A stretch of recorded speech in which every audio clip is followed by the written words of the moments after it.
नमस्कार, मैं श्यामगिरी। अमेरिका से जो चौंकाने वाली खबर आई वह नरेंद्र मोदी को मुश्किलों में डालने वाली है। 2025 की शुरुआत जो हुई है और नरेंद्र मोदी बैकफुट पर आते जा रहे हैं। नरेंद्र मोदी के चहेतों का भविष्य दांव पर लगता जा रहा है। नरेंद्र मोदी अजमेर शरीफ में चादर चढ़ाने को मजबूर हो गए। सोचिए कि जो व्यक्ति हिंदू मुस्लिम का जो जहर इस देश में घोला है, वह व्यक्ति दरगाह पर जाकर के चादर चढ़ाए, तस्वीर आए अगर, तो सोचिए कितना बड़ा दुर्भाग्यपूर्ण है। उसकी नीयत कैसी होगी, कितनी नीयत में उसके खोट होगी उस व्यक्ति की, कितना बड़ा बहुरूपिया होगा वह व्यक्ति जो गुमराह करने के लिए किसी भी हद तक जा सकता है। लेकिन अमेरिका के अंदर लंका लग गई नरेंद्र मोदी की और अडानी की। नरेंद्र मोदी अडानी को नहीं बचा पा रहे हैं और अडानी नहीं बचे तो मोदी नहीं बचेंगे, यह तय है, इससे इंकार नहीं किया जा सकता। पहले प्रधानमंत्री नरेंद्र दामोदर दास मोदी होंगे इस देश के जो सबसे बड़े कालाबाजारी करने के आरोप में लगेंगे जिसके ऊपर।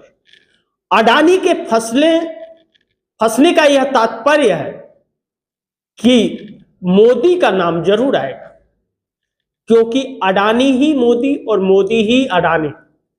यह मैं नहीं कहता, राहुल गांधी कहते हैं और लगातार आंखों में आंखें डालकर कहते रहते हैं। इस बीच महाराष्ट्र में हलचल जो चल रही है, बिहार में जो हलचल चल रही है, बिहार में हलचल, महाराष्ट्र में खेल। और नरेंद्र मोदी अमित शाह नजर आ रहे हैं होते हुए खेल। यह बातें क्यों कही जा रही है? इसलिए भी कही जा रही है कि एकनाथ शिंदे डिप्टी सीएम का शपथ लेने के बाद जो विभागों का डिवीजन हुआ और एकनाथ शिंदे को जो विभाग मिले, एकनाथ शिंदे ने कार्यभार अभी तक नहीं संभाले, यानी कि नाराजगी बढ़ रही है। दूसरी चीज, देवेंद्र फडणवीस जो सीएम है उनसे लगातार तलखियां यानी कि दूरियां बनती जा रही हैं एकनाथ शिंदे की। सब कुछ ठीक नहीं चल रहा है। और बिहार में तो तख्ता पलट की तैयारी हो रही है। और तैयारी हो रही है शब्द कहना, और तैयारी हो गई, यानी कि तैयारी हो चली है। सिर्फ कहते ना, पंगत में लोग बैठ गए हैं, सिर्फ परोसना बाकी है। तो तैयारी हो चली है, ऐलान बाकी है। नरेंद्र मोदी ने अपने दूत को भेजा किसी बड़ी खास व्यक्ति को, नीतीश के पास, कहा कि सीएम आप ही होंगे। लेकिन नीतीश है कि कुछ बोलते ही नहीं, चुप। और नीतीश की यह चुप्पी भाजपा को भारी पड़ रही है।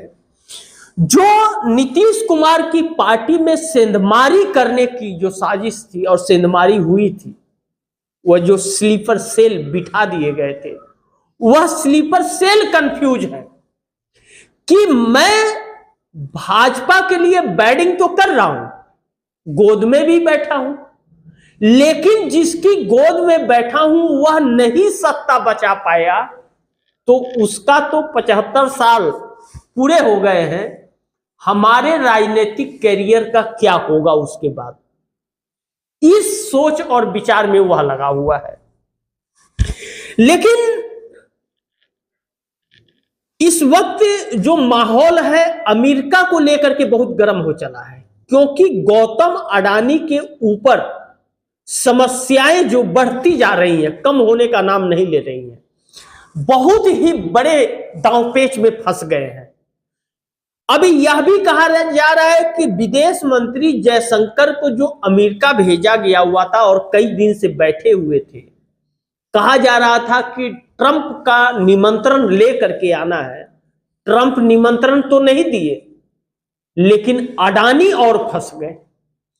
3 जगह केसेस चल रहे थे, वह तीनों केस एक जगह आ तो गया है कि एक ही फैसले में तीनों जगह वारे न्यारे हो जाएंगे, लेकिन उसमें क्रिमिनल केस एक जो जुड़ गया है वह गले का फंदा बन गया है अडानी के लिए। और अडानी के गले में फंदा यानी कि मोदी के गले में फंदा। तोते में है तानाशाह की जान। अडानी ही वो तोता है कि अडानी गए तो मोदी गए।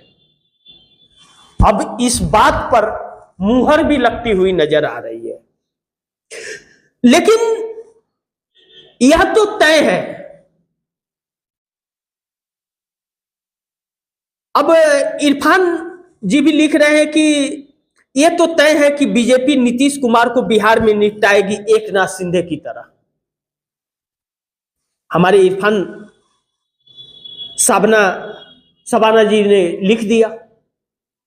यह बातें मैं कब से कह रहा हूं, हमारे दर्शकों के अंदर भी यह बातें निकल रही है कि एकनाथ शिंदे को, उद्धव ठाकरे को तोड़कर जो एकनाथ शिंदे को लाया गया और सीटें जीतने के बाद भी टीसी पेपर बना करके फेंक दिया गया, और आज घर के न घाट के कहीं के शिंदे नहीं है। देवेंद्र फडणवीस लगातार उनको हाशिए पे डाल रहे हैं। नीतीश कुमार के साथ भारतीय जनता पार्टी ऐसा नहीं करेगी, इसकी क्या गारंटी है? क्योंकि यह गिरगिट की तरह रंग बदलते हैं गुजरात लॉबी। जो अपनों का नहीं हुआ वह दूसरों का क्या होगा? जिस लाल कृष्ण आडवाणी ने नरेंद्र मोदी को राजनीति सिखाई और राजनीति में लाई, अटल बिहारी वाजपेयी के ना चाहते हुए भी, जब इस व्यक्ति ने लाल कृष्ण आडवाणी को साइड कर दिया और फूटी आंख नहीं देखा, तो नीतीश कुमार क्या है? नीतीश कुमार को कैसे छोड़ देगा? यह बात नीतीश कुमार समझ रहे हैं, और भली भांति नीतीश कुमार समझ रहे हैं इस बात को। और नीतीश कुमार बिल्कुल भी विचलित नहीं हो रहे हैं। एक तरह से अगर यह बात कही जाए कि जो नीतीश कुमार मोदी के पैर छू रहे थे, अब यह कहा जा रहा है कि पैर छूते छूते गले का नाप ले लिया उन्होंने फंदे का, और नीतीश कुमार के फंदे में नरेंद्र मोदी का गला फंस चुका है बुरी तरह से। क्योंकि नीतीश कुमार वह शख्स है जो बायां हाथ क्या करता दाहिने हाथ को पता नहीं चलता है, और दाहिना हाथ क्या करता बाएं हाथ को पता नहीं चलता है। और नीतीश कुमार चुप है, और यह चुप्पी भारतीय जनता पार्टी को खाए जा रही है। क्योंकि बात सिर्फ नरेंद्र मोदी के नहीं है। मैंने एक कहावत बताई थी कि अली बाबा बैठा हुआ है, 40 चोर उसकी सुरक्षा में लगे हुए हैं, यानी कि चोरों की मंडली अली बाबा की थी। अब यहां नरेंद्र मोदी को बचाने के लिए इनके नेता लगे हुए तो हैं, लेकिन नीतीश कुमार का झटका नरेंद्र मोदी को इतना भारी पड़ जाएगा कि चिराग पासवान, एकनाथ शिंदे और नायडू बड़ी जोर का झटका देंगे इनको, और वह झटका एक ही झटके में हलाल हो जाएंगे। और वही हलाली यह चाहते नहीं, क्योंकि अगर सत्ता गई तो जेल जाना पड़ेगा इन्हें। अब यहां पर तानाशाही के चक्कर में मोदी घनचक्कर बनते हुए नजर आ रहे हैं, इस बात से इंकार नहीं किया जा सकता। हर रणनीति मोदी और शाह की फेल हो रही है, और आरएसएस इनके ऊपर हावी होता जा रहा है। लेकिन पहली बार अडानी इतनी बुरी तरह से फंस गए हैं कि मोदी के दांव पेच जितने हैं सब फेल हो रहे हैं, और अमेरिका इन्हें निपटाने की तरफ अग्रसित हो गया है। अब वह भारत तो है नहीं कि सुप्रीम कोर्ट को मैनेज कर लेंगे, जांच रोक देंगे, ईडी सीबीआई वो कर देंगे, हेडिंग मैनेजमेंट कर देंगे अखबारों में, टीवी चैनलों में। वह भारत तो है नहीं, अमेरिका है। वहां तो सीधा छप जा रहा है और देश के सामने आ जा रहा है। अब यहां पर दो तीन तर्क जो है, इनके ऊपर जो तीन केस थे तीनों इकट्ठा एक जगह आ गए हैं, लेकिन उसमें क्रिमिनल केस जुड़ गया है। ऐसे में दो रास्ते हैं, या तो अडानी माफी मांग ले पेनाल्टी भर के, तो 2029 करोड़ रुपए का आरोप है, तो 3 गुना इन्हें देना पड़ेगा पेनाल्टी, माफी मांगते हैं तो। और अगर वह माफी मांगते हैं तो यह ब्लैक लिस्टेड घोषित कर दिए जाएंगे Australia, Kenya, Canada, Sri Lanka, Bangladesh, बाकी इन सब जगहों पर, और भारत में राजनीति ही अलग बदल जाएगी, समीकरण जो मोदी के लिए बड़ी घातक हो जाएगा। और अगर नहीं माफी मांगते हैं तो 3 केसेस में कम से कम 20 साल की जेल हो जाएगी।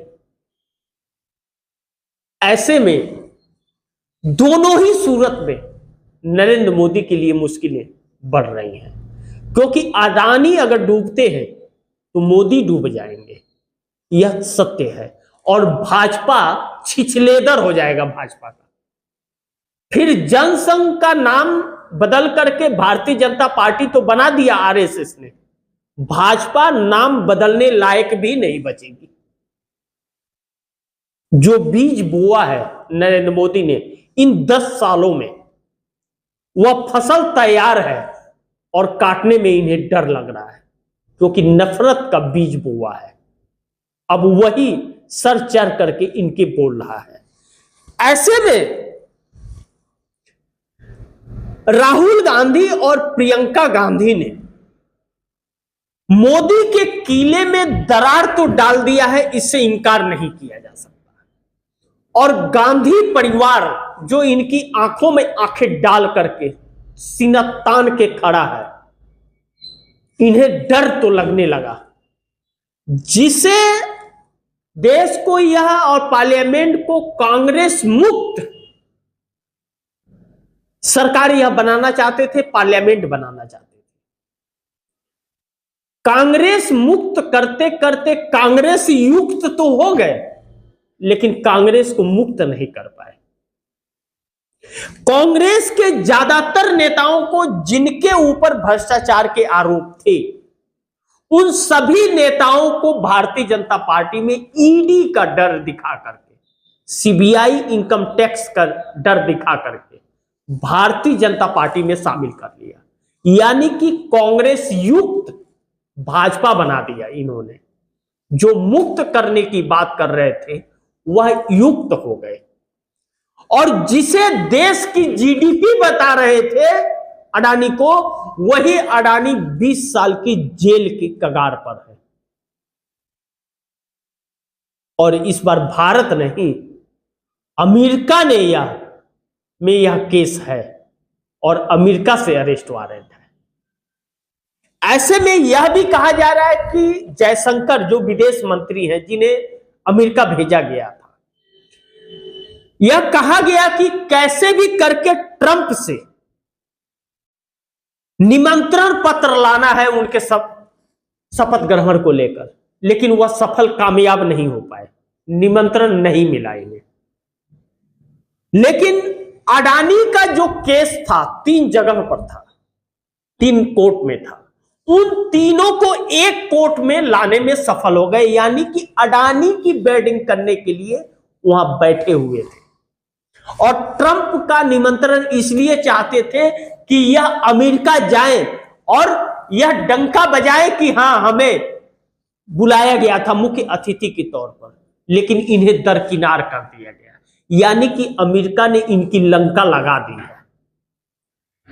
ट्रंप खुद पेनाल्टी दे करके अपने केस में माफी मांग के पेनाल्टी दे करके निकले हैं, बड़े हुए हैं। तो वह अडानी को कैसे बचा देंगे और मोदी कैसे बचेंगे?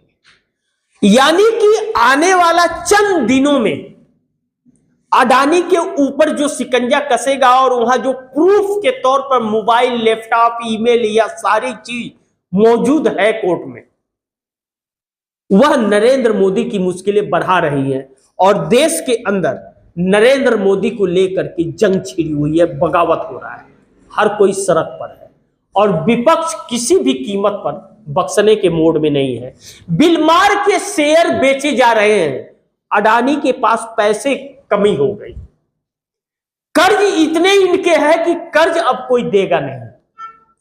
विदेशों से जो पैसे एकत्रित कर रहे थे वह पैसे आने बंद हो गए हैं और कर्ज जो विदेश में है इनके, उस कर्ज को चुकाने के लिए इन्हें कर्ज नहीं मिल रहा है और मोदी कर्ज पर कर्ज दे रहे थे। 16 लाख करोड़ रुपए का कर्ज जो चंद उद्योगपतियों का माफ किया गया था, इसी का एक पहल था मदद करने की।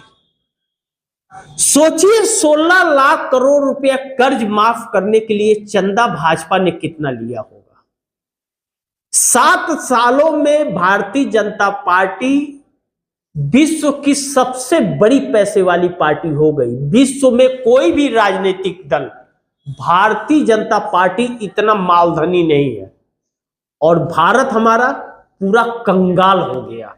इनके पास पैसे आते जा रहे, अभी 2000 करोड़ किसी ने इन्हें चंदा दिया है, लेकिन क्या किसी एक गरीब को इस सरकार ने 1 रुपया दिया है? क्या किसी का रोजगार दिया है किसी को? बीपीएससी के छात्र बिहार में आंदोलित है, 14 लाख बच्चे बीपीएससी के हैं, 13 लाख बच्चे पेपर लीक के शिकार हैं, लेकिन इस सरकार को फर्क नहीं पड़ता। यह अडानी को और अपनी सत्ता को बचाने में लगी हुई है। मुख्य मुद्दा इस देश में इस वक्त क्या है? इस वक्त इस देश में मुख्य मुद्दा है कि मोदी सरकार अडानी को और अपनी सत्ता को बचाने में लगी हुई है। सिर्फ इसलिए अडानी फंसे तो मोदी फंस जाएंगे और मोदी फंस गए तो अडानी फंस जाएंगे। यानी कि 2 जिस्म एक जान। मोदी की जान अडानी में है और अडानी की जान मोदी में है। एक दूसरे के बगैर यह रह नहीं पाएंगे और इधर सत्ता दांव पे लगी है और उधर अडानी का पूरा साम्राज्य दांव पर लगा है। यानी कि शनि सर पे चढ़ के तांडव करना शुरू कर दिए हैं इनका। 2025 का यह आगाज इन्हें बख्शने के मूड में नहीं है। सत्ता गई तो मोदी जेल चले जाएंगे और अडानी को भी जेल जाना पड़ेगा और अडानी गए अगर जेल तो मोदी को जेल जाना पड़ेगा। यानी कि दोनों ही सूरत में जेल के दरवाजे खुलते हुए नजर आ रहे हैं। इसमें एक चीज और भी है कि युवाओं की बद्दुआएं भी हैं इन लोगों के साथ, महिलाओं की बद्दुआएं हैं, उन मजदूरों की बद्दुआएं हैं, किसानों की बद्दुआएं हैं जिन्हें ठगा है इन लोगों ने। यानी कि यह एक ठग के रूप में अपने आप को प्रतिष्ठित किया है इन लोगों ने। राहुल गांधी को जिस तरह केस में फंसा करके अलग थलग करने का प्रयास किया गया, आज उसी दौर से यह गुजरते हुए नजर आ रहे हैं। राहुल गांधी निडर होकर के, सीना तान करके जो इन लोगों का सामना आंखों में आंखें डाल करके किए, वही इन लोगों के डर का नाम है। वही इन लोगों का डर है कि वह व्यक्ति डरता नहीं है, इसलिए उससे डर लगता है। अब जिसे जेल का डर ना हो, केस का डर ना हो, उसे कोई और क्या डराएगा? जो जेल से जाने से न डरता हो तो जेल भेजने वाले को डर लगने लगता है कि आज मेरी बारी और कल तेरी बारी, दोनों बारी बारी। आने वाला समय इतना चुनौतीपूर्ण होने वाला है और इतना दिलचस्प होने वाला है कि नीतीश कुमार के पाला बदलने से और जिस तरह से नीतीश कुमार को हैंडल कांग्रेस ने किया है और कांग्रेस के शीर्ष नेतृत्व ने बातचीत की है, जिस तरह से बातें निकल करके आई है, नीतीश कुमार अगर 14 तारीख के आसपास पलटी मार देते हैं ऐलान हो जाता है, जिस तरह कहा जा रहा है कि सारी प्लानिंग हो चली है, सब कुछ फाइनल हो चुका है, सिर्फ ऐलान बाकी है। इसीलिए मोदी जी ने अपने खास व्यक्ति को बिहार भेजा था। यह कहा जा रहा है कि भेज करके यह कहा कि मुख्यमंत्री आप ही होंगे, परेशान मत होइए। लेकिन नीतीश को बार बार एकनाथ शिंदे याद आ रहे हैं, जैसा कि इरफान जी ने लिखा कि नीतीश कुमार का भी वही हाल होगा जो एकनाथ शिंदे का हुआ। ऐसे में नीतीश कुमार यह समझ तो रहे हैं कि यह जो सरकार है और जो गुजरात लॉबी है, यह किसी की सगी नहीं है। यह जब उद्धव ठाकरे, जिस शिवसेना ने महाराष्ट्र के अंदर भारतीय जनता पार्टी को पैर रखने का जगह दिया, उसी शिवसेना को निपटा दिया, तो नीतीश कुमार ने ही भारतीय जनता पार्टी को बिहार में जगह दी।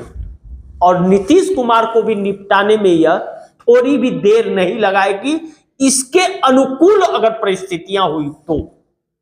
इसीलिए नीतीश कुमार के बगैर भारतीय जनता पार्टी का कोई अस्तित्व बिहार में है, यह सब बिल्कुल भी नहीं है। नीतीश कुमार के बगैर भारतीय जनता पार्टी का कोई अस्तित्व नहीं है। नीतीश कुमार है तो भारतीय जनता पार्टी है, अन्यथा 5 से 7 सालों में बत्ती गुल हो जाएगी भारतीय जनता पार्टी का। और नीतीश की पार्टी में सेंधमारी भारतीय जनता पार्टी की, और लल्लन सिंह और संजय झा का जाकर के नरेंद्र मोदी के गोद में बैठना, 19 विधायकों को तोड़ने की कोशिश करना, यह नीतीश कुमार को अब खाए जा रहा है। नीतीश कुमार हिसाब पूरा चुकता करना चाहते हैं, क्योंकि यही चुनाव नीतीश कुमार का आखिरी चुनाव है। ना वह 2030 में चुनाव लड़ने लायक नहीं रहेंगे, उम्र उनका साथ नहीं देगा। तो नीतीश कुमार कोई रिस्क लेना नहीं चाहते और अपना राजनीतिक कैरियर का अंत हाशिए पे जाकर के नहीं करना चाहते। आखिरी राजनीति के पड़ाव में नीतीश कुमार इस गुजरात लॉबी को सबक देना जानते हैं, चाहते भी हैं कि ऐसा सबक सिखाऊं कि यह भी रिटायरमेंट की कगार पर है, मैं भी रिटायरमेंट कगार पर हूं। मैं रिटायरमेंट हूं तो मैं इस खुशी में हूं कि मैं इन्हें सबक सिखा दिया जो तानाशाही दिखा रहे थे, और यह रिटायर हो तो पूरी जिंदगी अपने आप को कोसते रहे कि मैंने जीवन की सबसे बड़ी भूल आखिरी क्षण में कर दिया। इसमें से 4 सवाल उत्पन्न हो रहे हैं इन सारी राजनीतिक उठापटक के अंदर। उन 4 सवालों पर हम लोग चर्चा करेंगे। नंबर 1, बिहार में हलचल, महाराष्ट्र में खेल, फंसते जा रहे हैं अमित शाह और मोदी, फंस रहे हैं बुरी तरह। और नंबर 2, तानाशाही के चक्कर में मोदी घनचक्कर बन गए हैं, हर रणनीति मोदी शाह का फेल हो रहा है, आरएसएस भी गुजरात लॉबी का साथ छोड़ रहा है। और नंबर 3, पहली बार अडानी बुरे फंसे, मोदी के दांव पेच फेल हो गया, मोदी भाजपा अडानी सभी का अंत नजदीक आ गया। और नंबर 4, राहुल प्रियंका ने मोदी के किले में दरार पैदा कर दिया, मोदी शाह कभी नहीं भूल पाएंगे। इन 4 विषयों पर हम लोग चर्चा करें। इसके पहले इरफान जी ने लिखा कि अगर ऐसे वक्त में भी नीतीश कुमार ने पलटी नहीं मारी और चंद्रबाबू नायडू ने, तो देश इन्हीं कभी माफ नहीं करेगा। और सबीर शेख जी भी जुड़े हैं। सबीर शेख जी आपका भी बहुत बहुत धन्यवाद, और इरफान जी आपका भी। अब चर्चा बिहार से करते हैं कि बिहार के चक्कर, बिहार में हलचल, महाराष्ट्र में खेल, फंसते जा रहे हैं अमित शाह और मोदी।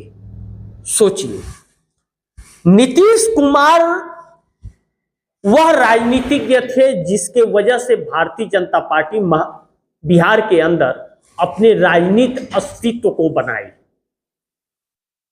और महाराष्ट्र में बाला साहब ठाकरे थे जिनके वजह से अस्तित्व में भारतीय जनता पार्टी आई। लेकिन यह अस्तित्व का खेल जो था, यह अटल बिहारी वाजपेयी और लाल कृष्ण आडवाणी के संस्कारों ने बनाए थे और उनकी राजनीति ने भारतीय जनता पार्टी को का जमीन तैयार किया था, जिसके लिए नीतीश कुमार और उधर बाला साहब ठाकरे ने स्थान दिया था भाजपा को। लेकिन मोदी आने के बाद जो एक नफरत के बीज बोना शुरू किए और सियासत का शतरंज का चाल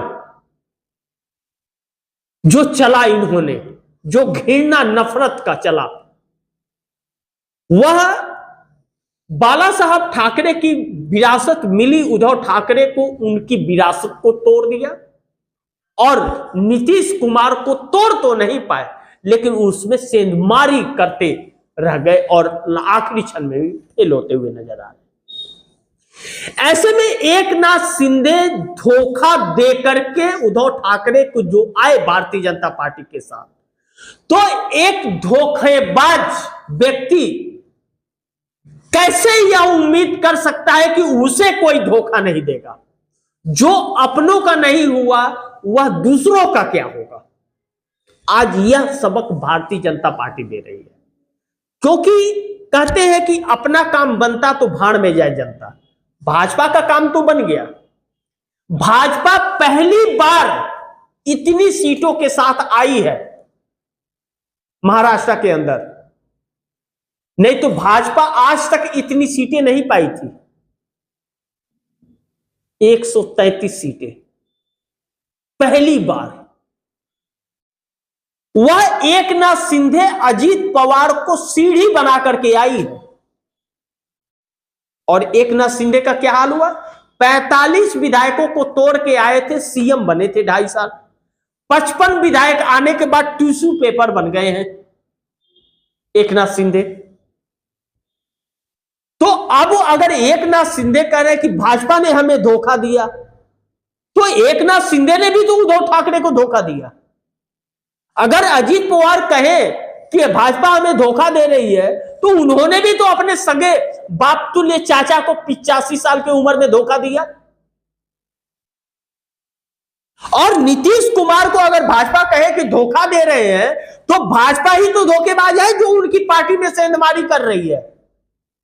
यानी कि खुद के कर्म भारतीय जनता पार्टी के उसके आंखों के सामने आ गए हैं और इसे बच पाना बड़ी मुश्किल हो रहा है। ऐसे में नरेंद्र मोदी की मुश्किलें बढ़ रही हैं।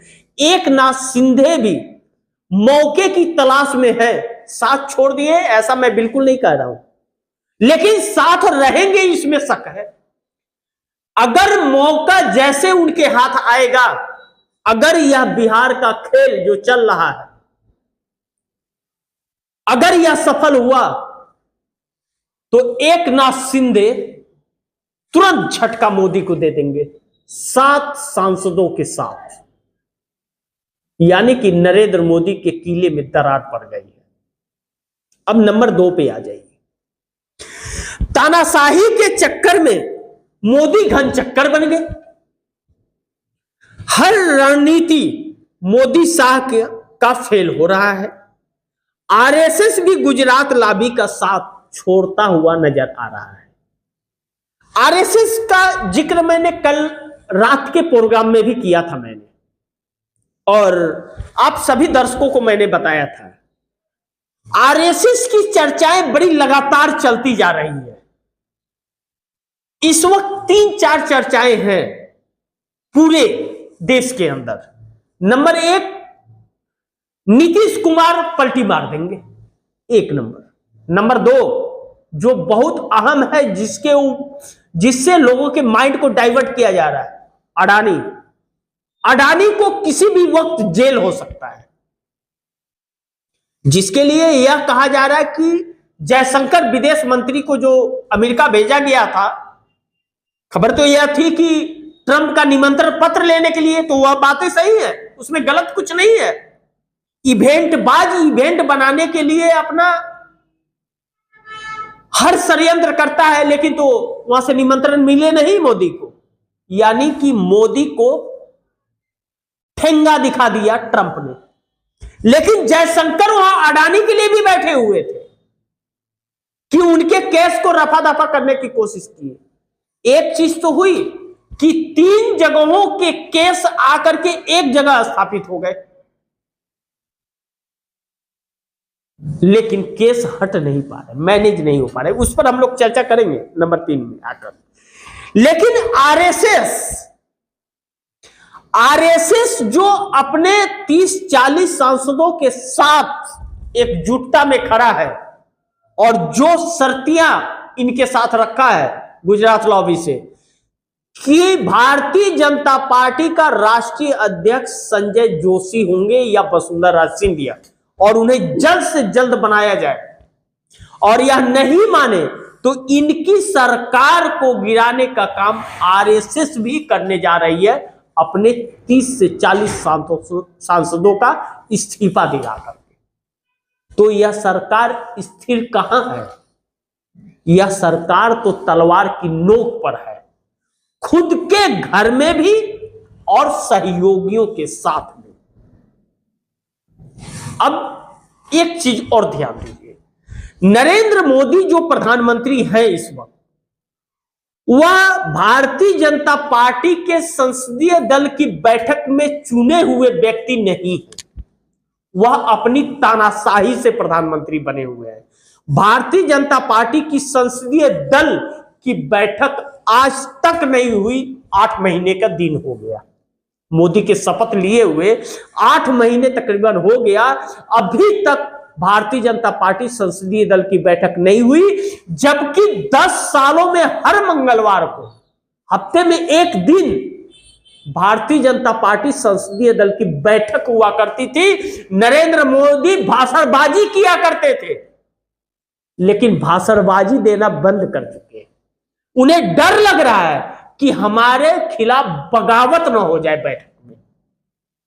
इसी का उदाहरण 20 लोगों ने 1 नेशन 1 इलेक्शन बिल पर वोटिंग नहीं किया, और जब आरएसएस इस तरह खुला हुआ है और आरएसएस यह मन बना रहा है कि 30 से 40 सांसद इस्तीफा दे देंगे, तो यह नरेंद्र मोदी के लिए बड़ी मुश्किलें पैदा कर रहा है। इन्हें डर लग रहा है अब, क्योंकि अब विश्वास प्रस्ताव आया अगर, और जो विपक्ष किसी भी कीमत पर ला करके खड़ा कर देगा, तो नरेंद्र मोदी के लिए मुश्किलें बढ़ जाएगी। अब विश्वास मत गिरने का मतलब होगा, जगदीप धनखड़ का तो खारिज कर दिए अविश्वास प्रस्ताव, लेकिन मोदी के लिए अविश्वास प्रस्ताव आएगा तो कोई खारिज नहीं कर पाएगा। उस पर चर्चा करनी पड़ेगी, वोटिंग करानी पड़ेगी, विश्वास मत हासिल करना पड़ेगा इन्हें, जो अभी तक नहीं किए हैं। जबकि राष्ट्रपति को यह कहना चाहिए था एक्सेप्ट करते समय कि आप शपथ लीजिए और महीने दिन के अंदर आप अपना विश्वास मत हासिल कीजिए, साबित कीजिए। लेकिन किया क्या इन्होंने? पूर्ण बहुमत की सरकार तो नहीं थी, पूर्ण बहुमत तो भाजपा को नहीं आई थी, तो अविश्वास प्रस्ताव कहां, इनका विश्वास मत हासिल कहां किया इन्होंने? पार्लियामेंट में। और हर मुद्दे पर यह सरकार अल्पमत में है। 1 नेशन 1 इलेक्शन ने तस्वीर दिखा दिया है विपक्ष को। अब जिस तरह अंबेडकर के मुद्दे पर, चाहे अडानी के मुद्दे पर यह सरकार घिरी हुई है, या चुनाव आयोग के मुद्दे पर, जिस हेडिंग मैनेजमेंट को से यह ध्यान भटकाना चाह रही थी, वही इसके गले का फांस बन गया है, अडानी और चुनाव आयोग। अब ऐसे में बड़ी दिलचस्प होगा देखना, लेकिन आरएसएस 2-2 हाथ करने के लिए तैयार हो गया अब। और नंबर 3 पर जो है, जो इस सरकार की दुखती नस है, जिसे इसी मुद्दे के लिए हर कुछ करने को तैयार है, बदनाम होने को तैयार है, देश बेचने को तैयार है, लोगों को नर्क में डालने के लिए तैयार है, किसी की भी कोई परवाह नहीं कर रही है यह सरकार। यह पहली बार अडानी बुरी तरह फंस गए हैं, मोदी के हर दांव फेल हो रहे हैं। मोदी, भाजपा, अडानी सभी का अंत नजदीक आता हुआ नजर आ रहा है। अब सुनिए, अमेरिका ने मोदी और अडानी का नकाब उतार दिया है, यह बात अगर कहे तो किसी को आश्चर्य नहीं होगा। यानी कि जो यह कह रहे थे कि मेरा डंका बजता है, उसका लंका लगा दिया अमेरिका ने, डोनाल्ड ट्रंप ने, कि नरेंद्र मोदी की कोई हैसियत ट्रंप के सामने नहीं है, यह साबित हो गया। इन्हें अपने शपथ में, गृह समारोह में आने का न्योता नहीं दिया। दूसरी चीज, अडानी को बचने की कोई उम्मीद नहीं है। अडानी को के लिए यह ट्रंप के जरिए वहां की अदालत को और वहां की उन संस्थाओं को, जांच एजेंसियों को यह प्रभावित कर देंगे, ऐसा बिल्कुल भी नहीं हो रहा है। ट्रंप जो राष्ट्रपति चुने गए वह खुद को नहीं बचा पाए तो वह मोदी को, अडानी को क्या खाक बचाएंगे? वह खुद अपने केस में माफी मांग के पेनाल्टी दे करके आए हैं। अब यहां 2-3 सवाल उत्पन्न हो रहे हैं।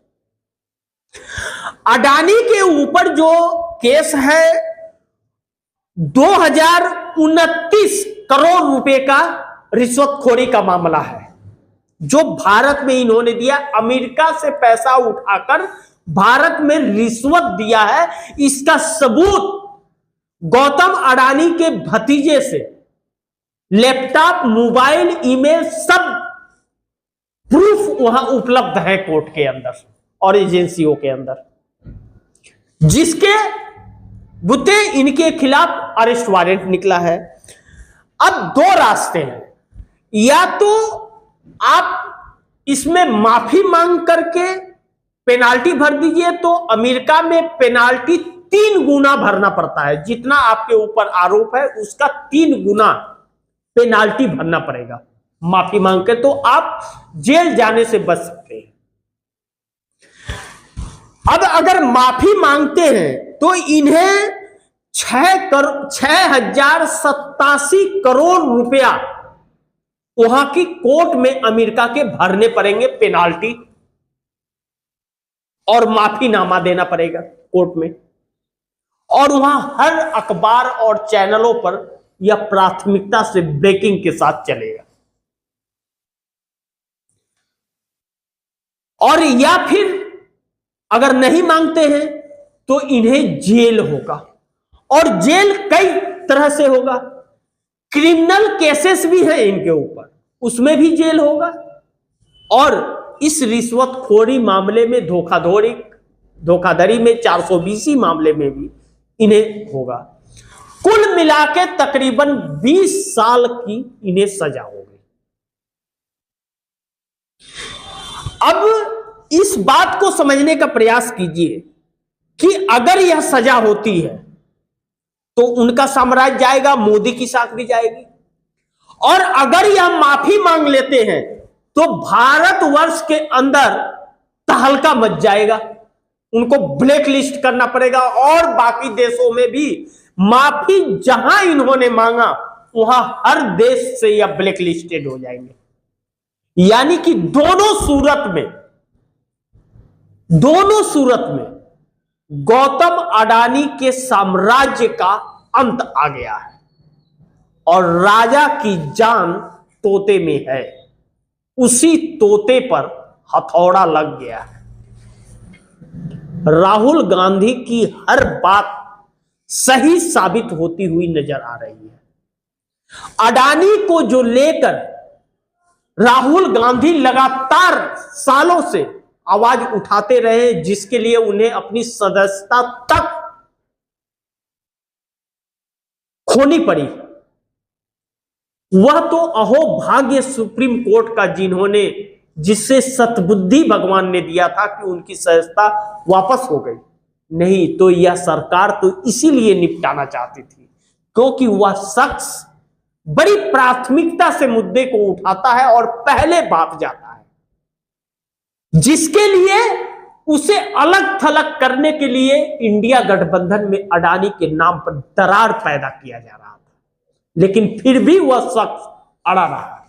उस व्यक्ति का नाम राहुल गांधी है, जिससे इस तानाशाह को डर लगता है। यह हकीकत है। अब सोचिए, इस देश के युवाओं को ठगने वाली सरकार, धोखा देने वाली सरकार, मणिपुर जैसे राज्य को, छोटे से राज्य को जो खूबसूरती में एक था, उसे नर्क से भी बदतर बनाने वाली यह सरकार, और एक शब्द भी न बोलने वाली सरकार, महिलाओं के आबरू से खेलने वाली यह सरकार, इस देश के किसानों को धोखा देने वाली सरकार, इस देश की अर्थव्यवस्था और इस देश की के अंदर जो उथल पुथल मचाने वाली यह सरकार, जो एक एक व्यक्ति को तरसा दी है रोजगार के लिए, और महंगाई की मार इस सरकार को कितनी भारी पड़ रही है। अब यहां समझिए, इसके बाद जो परिस्थितियां हो रही हैं अडानी को लेकर के, अडानी के 2.5 लाख करोड़ रुपया विदेश से कर्ज है अडानी के ऊपर, 1.07 लाख करोड़ रुपया इस देश के कर्ज है अडानी के ऊपर, यानी कि 4.2 लाख करोड़ रुपए का कर्ज अडानी के ऊपर है। जेल होती है, अब बेल नहीं मिलेगा, क्योंकि वह भारत नहीं है कि बेल मिलेगा, बेल नहीं मिलेगा, जेल मिलेगा। तो यह पैसे कौन चुकाएगा? इनकी प्रॉपर्टी जब्त कर ली जाएगी। विदेशों से जो 2.5 लाख करोड़ रुपया इन्होंने लिया है, इनकी प्रॉपर्टी जब्त कर ली जाएगी। बिलमार को यह शेयर बेच रहे हैं, कर्ज चुकाने के लिए इनके पास पैसे नहीं, खर्चा चलाने के लिए यह बिलमार को बेच रहे हैं अपने, तो वह कर्ज कैसे भरेंगे? और इनको जेल होते भारत का 1.07 लाख करोड़ रुपया डूब जाएगा। तो यह पैसे 1.07 लाख करोड़ अमित शाह और मोदी के घर से नहीं आया है, इस देश के मध्यम वर्ग और गरीबों के पैसे हैं यह, जो LIC और बैंकों से यह लिए गए हैं। यानी कि मोदी ने इस देश को कंगाल बना दिया है, यह हकीकत है, और हकीकत से मुंह नहीं मोड़ा जा सकता। ऐसे में नरेंद्र मोदी और अडानी दोनों रडार पर आकर के खड़े हो गए। कहते हैं ना कि इन्होंने 10 साल में जो फसल बोआ था, अब वह फसल तैयार हो गया है काटने के लिए। अब इन्हें काटना ही पड़ेगा, नहीं तो सड़ जाएगा, महकने लगेगा, और वह फसल चीख चीख करके कह रहा है अब काटो, तूने बोआ है तो। और काटने के अलावा इनके पास कोई रास्ता नहीं है, और वह काटने के लिए इन दोनों को जेल जाना पड़ेगा। समझ में आया? आप दर्शकों को नहीं समझ आएगा होगा तो लाइव समाप्त करने के बाद रिमाइंड करके इसे बड़ी ध्यान से समझने का प्रयास कीजिएगा। नंबर 4, राहुल प्रियंका ने मोदी के किले में दरार पैदा कर दिया। मोदी शाह कभी नहीं भूल पाएंगे। राहुल गांधी ने गौतम अडानी को और मोदी शाह की नीयत को लेकर के जो लगातार सवाल खड़े किए हैं। चाइना 4000 स्क्वायर किलोमीटर हमारे देश में ढुक गया, और मोदी पार्लियामेंट में कह रहे थे कि नहीं, चाइना नहीं आया है। मोदी का बयान का फायदा उठा करके चाइना ने 4000 स्क्वायर किलोमीटर हमारे देश का जमीन कब्जा कर लिया, सड़क बना लिया, गांव बसा लिया। और मोदी जैसा तानाशाह जो लाल आंख दिखाने की बात करता था, वह बिल में ढूक करके बैठा हुआ है। अडानी का साम्राज्य जो 2014 में 600 नंबर पर थे और 7-8 साल के अंदर वह विश्व के नंबर 3 खरबपतियों में शुमार हो गए थे, जिसे नंबर 1 बनाने की कोशिश करते करते उस व्यक्ति को भी मोदी ने अपनी रणनीति के तहत कंगाल बना दिया। और इन सभी मुद्दों को पूरे देश में चर्चा में रखने के लिए हिम्मत और साहस सिर्फ राहुल गांधी में थी, जिन्होंने प्राथमिकता से रखा। बाकी किसी नेता ने अडानी के खिलाफ बोलने की हिम्मत नहीं दिखा पाई।